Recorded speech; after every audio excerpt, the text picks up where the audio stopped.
এক গ্রামে আমিনা নামের এক মেয়ে বাস করত। সে খুব মরিচ খেতে ভালোবাসত। সে মরিচ পাগল ছিল বিধায় তার একটা অনেক বড় মরিচ ক্ষেত ছিল। আর তার মরিচ খেতে মরিচও হতো অনেক। গ্রামের যার যখন প্রয়োজন হতো তার মরিচ ক্ষেত থেকে এসে মরিচ নিয়ে যেত। কিন্তু হঠাৎ একদিন আহ মরিচ ক্ষেতটা তো অনেক বড়, আর মরিচগুলো দেখতে কি সুন্দর লাল লাল। একটু খেয়ে দেখি তো কেমন স্বাদ। আহ মরিচগুলো তো খেতেও অনেক স্বাদ। আজকে থেকেই মরিচ খেতে সব মরিচ আমার। আমি কাউকে এই মরিচগুলো দিব না। এখন থেকে আমি এই মরিচ খেতেই থাকবো, আর সারাদিন মনের সুখে মরিচ খাবো।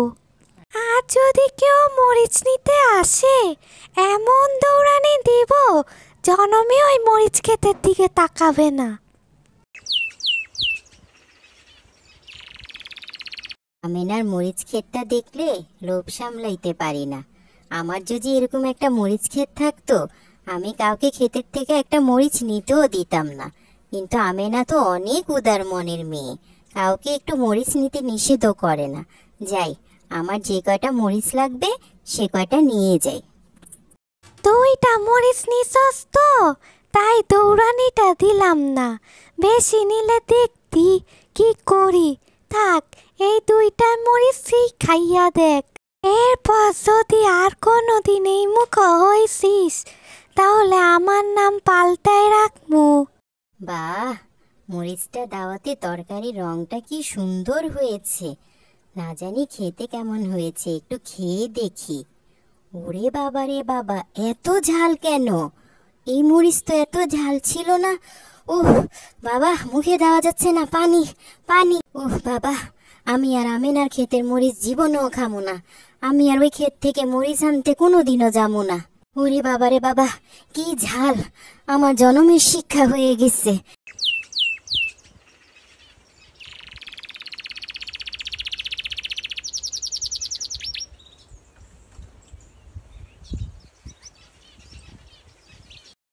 আরে, আমার মরিচ ক্ষেতের মরিচ এত কমে গেল কিভাবে? আমার ক্ষেতে তো কখনো এত কম মরিচ দেখিনি। আরে কি, মরিচ গাছ ভাঙা, আধ খাওয়া মরিচ পড়ে আছে। এ কি হলো আমার মরিচ ক্ষেতের? মরিচ ক্ষেতের অবস্থা দেখে আমিনা যখন মরিচ খেতে ঢুকলো, তখন সে ক্ষেতের ভিতরে একটা শাকচুন্নিকে বসে বসে মরিচ খেতে দেখে। সে অনেক ভয় পেয়ে যায়। এই, কে তুমি?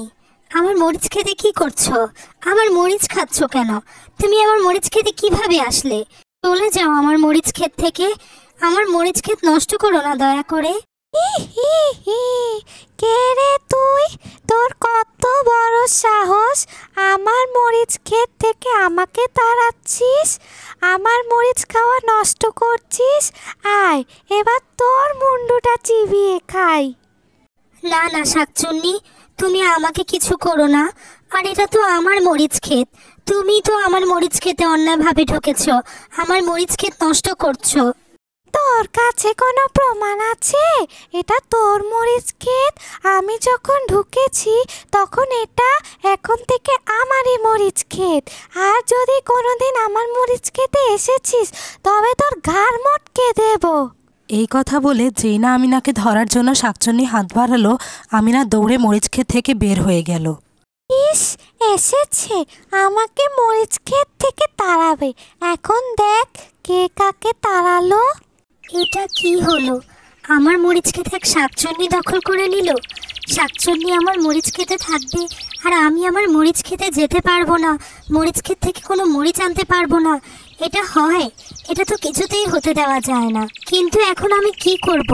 কাকে বলবো এইসব কথা? কিভাবে করবো এই সমস্যার সমাধান?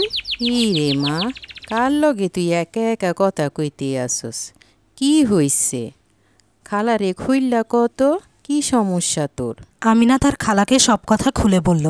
সব শুনে খালা তাকে বলল, তোর সব কথা শুই না মনে হইল এটা সেই মরিচ খেকো শাকচুন্নি, যে অনেক বছর আগে আমার জমি তো এরকম তাণ্ডব চালাইছিল। ওরে যদি তুই তোর জমি থেকে বিতাড়িত করতে চাস, তাহলে ওর প্রিয় জিনিস দিয়েই ওরে এখান থেকে বিতাড়িত করতে হবে। সেটা কিভাবে খালা?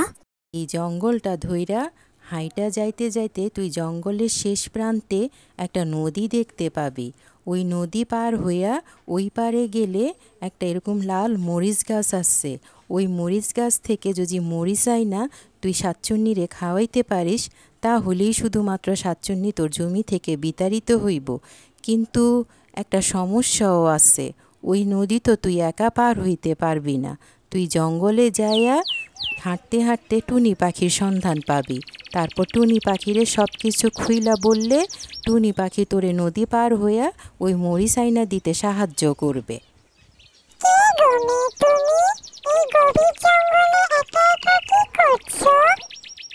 আরে টুনি পাখি, আমি তো তোমার কাছেই এসেছি, তোমাকেই খুঁজছিলাম এতক্ষণ ধরে। আমার অনেক বিপদ, তুমি শুধু আমাকে এই বিপদ থেকে উদ্ধার করতে পারো। কি বিপদ তোমার? আমি বা কিভাবে তোমাকে সাহায্য করতে পারি? আমাকে সব খুলে বলো। আমিনা টুনি পাখিকে সব কিছু খুলে বলল। মরিচ খেকো শাকচুন্নির কথা শুনে টুনি পাখি অনেক রেগে গেল। সে আমিনাকে সাহায্য করার জন্য রাজি হয়ে গেল। তারপর সে আমিনাকে নিজের পিঠে করে নিয়ে জঙ্গল পার করে সেই নদীটার সামনে নিয়ে আসলো। এই সেই নদী, এই নদীর ওপারে গেলে তুমি মরিচ গাছটা দেখতে পাবে। তুমি নৌকা দিয়ে নদী পার হয়ে মরিচ গাছটা নিয়ে এসো, আমি তোমার জন্য অপেক্ষা করছি। এরপর আমিনা নৌকা দিয়ে নদীর ওপারে আসতেই মরিচ গাছটা দেখতে পেল। সে মরিচ গাছটা নিয়ে টুনি পাখির কাছে ফিরে আসলো। এরপর টুনি পাখি আবার আমিনাকে তার পিঠে করে তার বাড়ির সামনে নামিয়ে দিয়ে আসলো। এরপর আমিনা সেই মরিচ গাছটা নিয়ে শাকচুন্নির কাছে গেল। শাকচুন্নিকে সেই গাছের মরিচ খেতে বলল। মরিচ খেকো বোকা শাকচুন্নি কোনো কিছু না ভেবেই সেই গাছ থেকে মরিচ খেয়ে নিল।